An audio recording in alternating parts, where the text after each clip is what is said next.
이번 강의는 통계 분석을 위한 기본 지식 가운데 모수적 혹은 좀 비모수적 통계라고 하는 부분에 관한 설명을 담고 있습니다. 학습 목표는 보시는 것처럼 4가지 정도 설정했는데요. 전체적으로는 모수라고 하는 건 도대체 무엇이고, 또 그렇다면 모수적이라고 하는 것들은 무엇인지를 이해했으면 좋겠습니다. 그리고 모집단이라는 이야기를 우리가 많이 하는데요. 모집단의 특성을 이해하고 또 이런 것들을 토대로 모수적 또는 우리가 비모수적이라고 하는 통계 방법을 구분할 수 있었으면 좋겠습니다. 우선 모수란 무엇이고 모수적이라는 의미는 무엇일까요? 언어가 주는 뉘앙스처럼 모수라고 하는 것은 기본적으로 모집단의 특성을 나타내는 값을 모수라고 이야기합니다. 그렇다면 모집단이라고 하는 건 뭘까요? 모집단이라고 하는 것은 관찰 또는 우리가 연구의 대상이 되는 집단 전체를 의미합니다. 예를 들어서 우리가 또는 내가 하는 연구가 한국의 대학생에 관한 연구라고 한다면 아마 한국의 대학을 다니는 전체 대학생들이 아마 모집단이 될 것입니다. 그리고 보통은 측정이나 조사를 하기 위해서 우리가 표본을 뽑아내는 바탕이 됩니다. 즉, 우리는 이 모집단이라고 하는 것들을 통해서 표본을 샘플링 한다라고 이야기할 수 있습니다. 자, 여기에서 우리는 왜 표본을 뽑아낼까요? 라는 부분들입니다. 왜 우리는 굳이 표본을 뽑아내느냐라고 하는 것들이죠. 이것은 기본적으로 방대한 자료의 모집단을 통계 분석을 위해서 하는 우리가 만약에 전수조사를 시행한다면 굉장히 많은 시간과 경비가 들기 때문입니다. 따라서 만약에 내가 하는 연구의 모집단 전체를 대상으로 조사를 우리가 수행할 수 있다면 굳이 어려운 통계적 방법이라고 하는 것들이 우리가 사용할 필요는 없을 겁니다.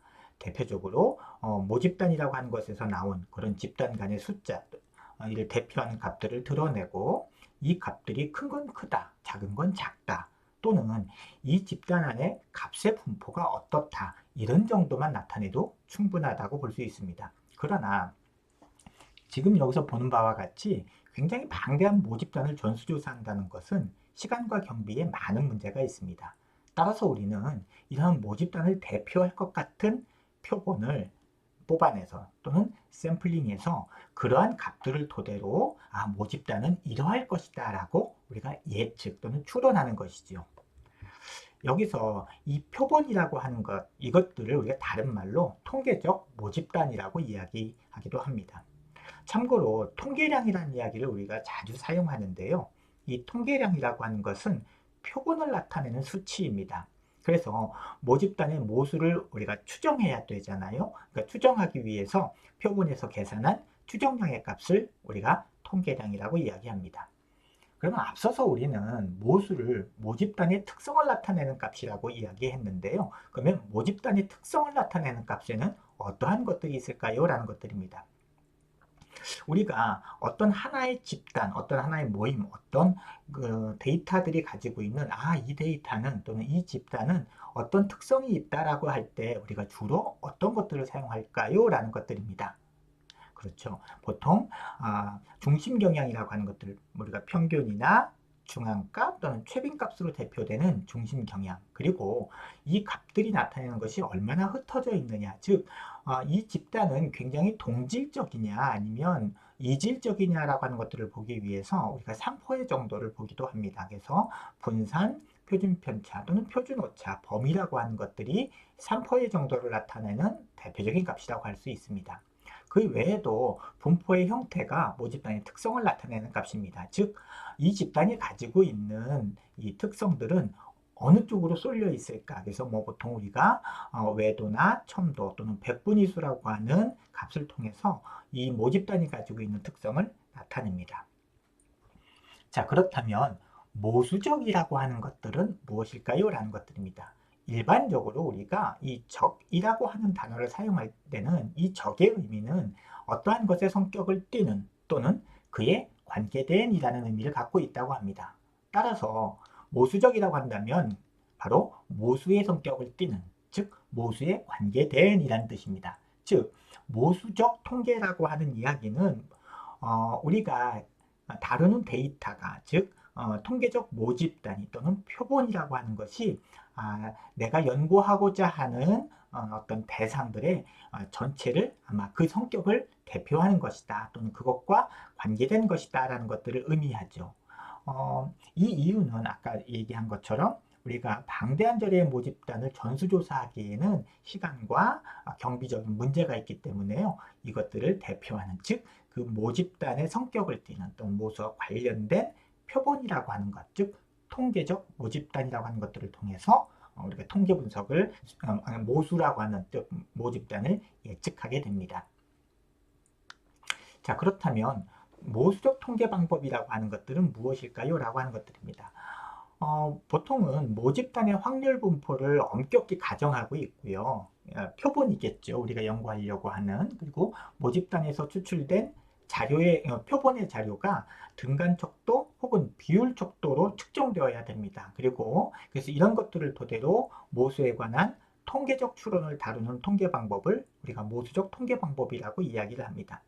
결국은 우리가 모수 전체를 전수조사하는 데 어려움이 있기 때문에 이 모수를 대표할 것 같은 표본을 샘플링하고요. 그리고 이 샘플에서 추정된 값, 즉 통계량을 토대로 그렇다면 모집단, 내가 연구하고자 하는 그 전체 집단은 이러한 성격을 갖겠다라고 하는 것들을 추론하지요. 그래서 바로 이러한 추론을 다루는 통계 방법을 우리가 모수적 통계 방법이라고 이야기를 합니다.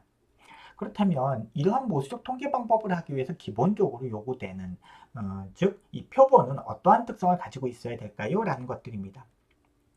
기본적으로 전집 분포의 정규성이라고 하는 것들을 가정해야 됩니다. 여기서 전집 분포라고 하는 것들은 모집단이라고 이해하셔도 좋을 것 같습니다. 여기서 말하는 이 정규성이라고 하는 것이 우리가 자주 봐왔던 말하는 정규분포라고 하는 것들입니다. 그래서 이 정규분포라고 하는 것은 보통 우리가 노멀 디스트리뷰션이라고 얘기하고 벨 커브다라는 얘기도 많이 들어보셨을 것 같아요. 그러면 정규분포라고 하는 건 뭘까요? 라는 것들입니다. 이렇게 보시면 좋을 것 같아요.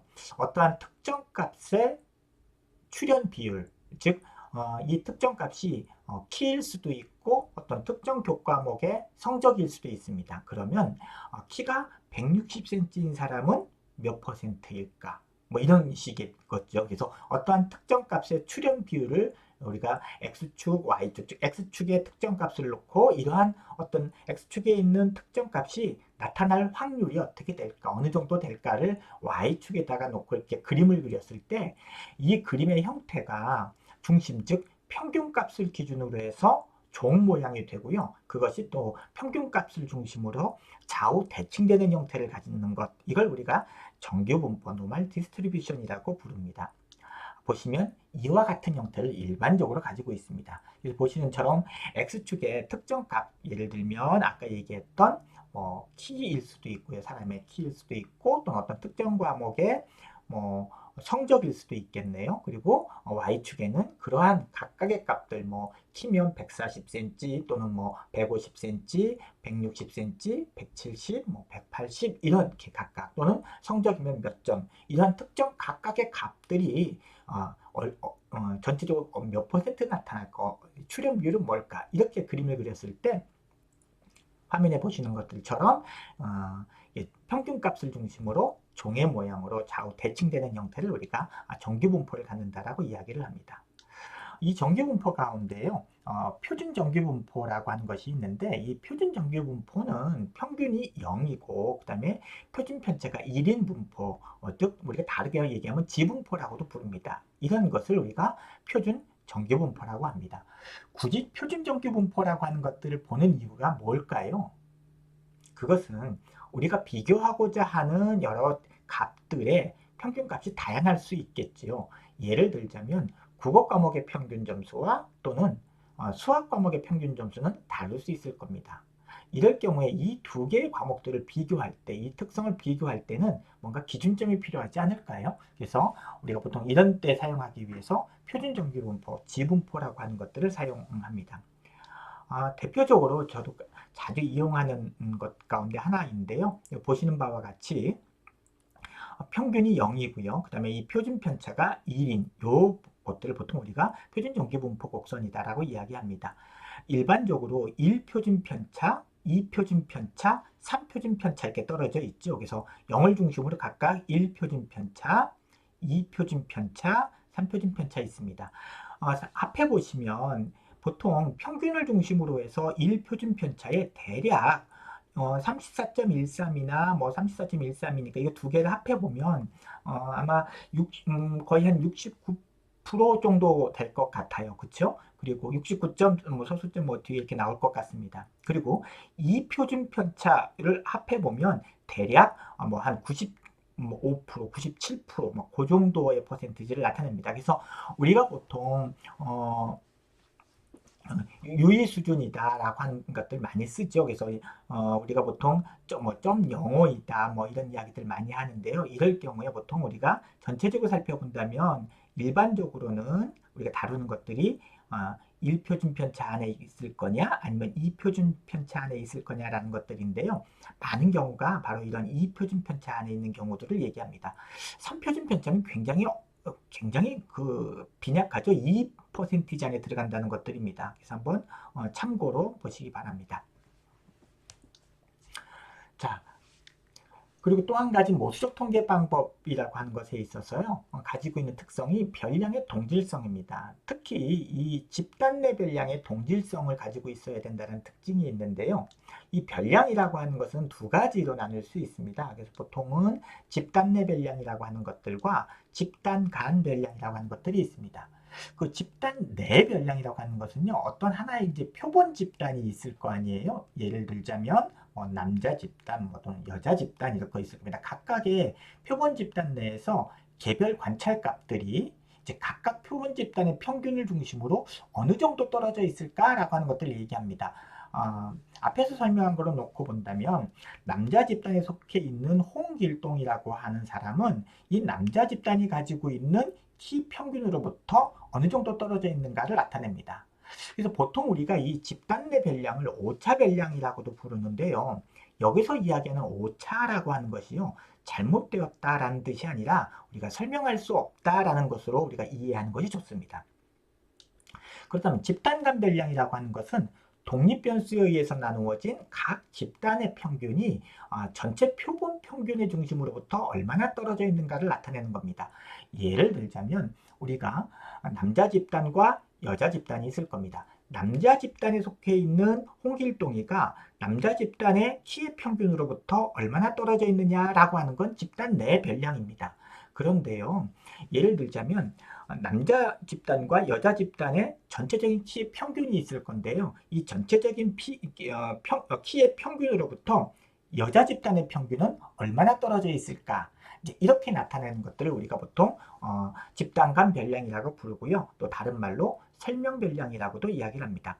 여기서 독립변수에 의해서 나누어짐이라고 하는 이야기는 독립변수를 우리가 성별이라고 이해한다면 앞에 제가 설명한 걸로 예를 들자면요. 그러면 성별이라고 하는 독립변수에 의해서 남녀로 나누어진 집단의 평균이 각각의 이제 남자 집단의 평균 그리고 여자 집단의 평균이 전체 표본 즉 남녀를 합한 키의 전체 표본의 평균이라고 하는 것을 중심으로 얼마나 떨어져 있는가를 나타내는 것 이걸 우리가 집단 간 별량이라고 이야기를 합니다. 그림으로 살펴보면 집단 간 별량은 지금 보시는 것처럼 이렇게 좀 볼 수 있습니다. 그래서 각각의 집단들이 이렇게 있을 것 같고요. 그리고 이제 이건 집단 내에 있는 각각의 어떤 별량들이 이 안에 표시될 거고요. 집단 간 별량이라고 하는 것들은 이 각각의 집단들이 가지고 있는 전체 평균으로부터 이 집단의 평균이 어느 정도 떨어져 있느냐를 나타내는 것들을 이야기합니다. 자, 여기에서요, 두 집단 간 별량이나 집단 내 별량을 보면 평균을 중심으로 또는 평균의 중심이라는 것이 있습니다. 근데요, 이 평균 값이 갖고 있는 문제점은 이 극단 값을 잘 반영하지 못한다라는 것들입니다. 예를 들자면 어떤 집단에, 남자 집단에 있어서 키의 평균을 측정하는 데 있어서 굉장히 큰 사람 또는 굉장히 작은 사람이 있다면 이 극단값에 의해서 평균값은 달라질 수 있다는 것들이죠. 그렇기 때문에 만약 집단 내 별량에 극단값이 존재한다면 당연히 집단 간 별량을 쓰는데 문제가 존재하겠죠. 그렇기 때문에 우리가 모수적 통계 방법에 있어서는 집단 내 변량의 동질성을 기본적으로 가정하고 있습니다. 마지막으로 측정치가 우리가 보는 이제 표본을 측정하잖아요. 그래서 이러한 측정치가 연속성 또는 등간성을 가지고 있어야 된다라고 하는 것들입니다. 일반적으로 우리가 봤을 때 이 값 자체가 명목척도일 경우에는 안 된다라는 이야기를 우리가 이해하는 것이 아마 좋을 것 같아요. 그래서 일반적으로 우리가 이 관찰하는 값, 우리가 사용하는 값들의 그 모수적 통계 방법을 적용하기 위해서는 이 변수의 측정치가 연속성 또는 등간성을 가지고 있어야 합니다. 그렇다면 비모수적 통계 방법이라고 하는 건 뭘까요? 우리가 앞에서 세 가지의 가정을 했습니다. 정규 분포라고 하는 것들에 대한 이야기를 했고요. 그 다음에 집단 내 변량이 아마 변량의 동질성이라는 부분들을 이야기했고요. 그 다음에 측정치가 연속성, 최소한 등간성을 가지고 있어야 된다라고 하는 가정을 했습니다. 그래서 이 세 가지 가정이 특별히 요구되지 않는 통계 방법을 우리가 이제 비모수적 통계 방법이라고 이야기를 합니다. 그렇기 때문에요, 거의 대부분의 측정 척도에 의해서 얻어진 자료에 우리가 비모수적 통계 방법을 사용할 수 있습니다. 그러나 일반적으로는 어떤 명명 척도 또는 명목 척도라고 하죠. 이렇게 숫자 자체가 어떤 의미를 갖기보다는 분류의 의미가 있는 이런 것들을 우리가 명명 척도라고 이야기를 합니다. 그래서 명명 척도나 서열 척도에 의해서 얻어진 변인들 사이의 검증에서 일반적으로 우리가 비모수적인 통계 방법들을 사용합니다.